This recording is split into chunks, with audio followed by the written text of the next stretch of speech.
আসসালামু আলাইকুম। আমরা এখন রয়েছি আমাদের লালমাই জেলা বিমানবন্দর এরিয়াতে।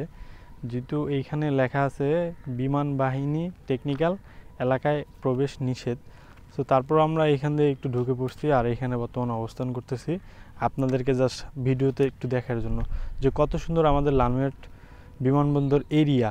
চারপাশে আসলে এখন ধান গাড়া হয়েছে, সবুজ প্রকৃতির সাথে এই এলাকাটা ভীষণ সুন্দর লাগে। সো বিকালবেলা যখন রোদ থাকে না তখন এই জায়গাটা আরও অনেক সুন্দর দেখা যায় ভিডিওতে বা এখানে ছবি টবি তুললে অনেকে আসে, মানে বিকালবেলার টাইমটা এখানে আর কি আসলে সময়টা কাটাইতে, কারণ কি এই এরিয়াটা অনেক সুন্দর লাগে যার কারণে এখানে আসে। তো আপনারা দেখতেই পারতেছেন চারপাশের এরিয়াটা কত ভীষণ সুন্দর, আর বলার তো কোনো প্রয়োজন নেই, ভিডিওতেই দেখতে পারতেছেন কত সুন্দর এরিয়া আমাদের এই বিমানবন্দর। সো আমরা লালমাইবাসী চাই এই বিমানবন্দরটা যেন আগামীতে সুন্দরভাবে উদ্বোধন করা হয়। সবাই আমাদের লালমাইবাসীর জন্য দোয়া করবেন যেন আমাদের লালমনিরহাটে সুন্দর একটা আগামীতে সুন্দর একটা বিমানবন্দর উদ্বোধন হয়। আমরা এলাকাবাসী হিসাবে লালমাই বিমানবন্দরে একটা বিমানবন্দর আমরা চাই, একটা এয়ারপোর্ট আমরা এখানে চাই। এই বিমানবন্দর হচ্ছে ব্রিটিশ আমলের বিমানবন্দর। আমি যতটুকু জানি যে ব্রিটিশ আমলে এই বিমানবন্দরটা তৈরি করা হয়েছিল যুদ্ধর জন্য।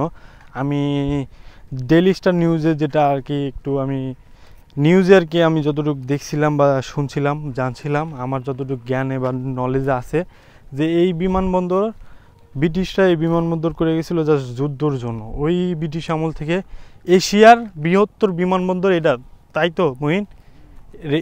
এই বিমানবন্দর হচ্ছে এশিয়ার বৃহত্তর বিমানবন্দর আমাদের লালমাই জেলা এই বিমানবন্দর।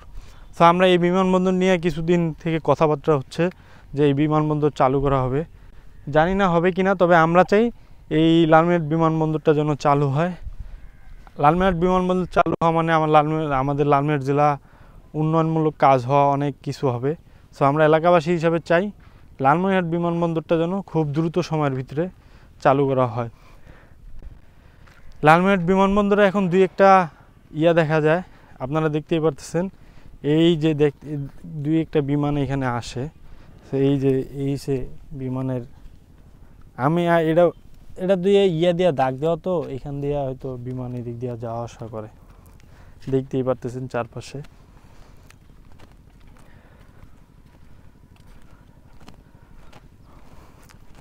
আপনারা সবাই ভালো থাকবেন, দোয়া করবেন, আর আমরা আপনাদেরকে লালমাই জেলার ভিতরে বা অন্য কোথাও সুন্দর সুন্দর এরিয়া সুন্দর সুন্দর জায়গা দেখার জন্য ট্রাই করব।